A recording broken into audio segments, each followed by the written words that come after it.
What if we could introduce quantum computing into that process to offer reliable screening with first time right results, whether we're looking for new drugs or new catalysts or new materials for alloys or for batteries? What if quantum computing can get our accuracy to the point where we're first time right?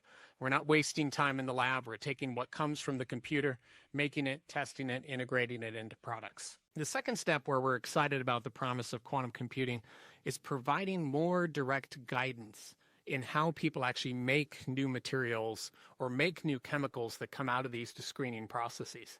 We often think, I'm a computational chemist, that we make something in the lab, it ought to be easy, right? Or we make something on the computer, it ought to be easy, right? We hand it over to the lab, they make, they just put the chemicals together and something shows up. In fact, that process of going from the computer to the lab is very difficult.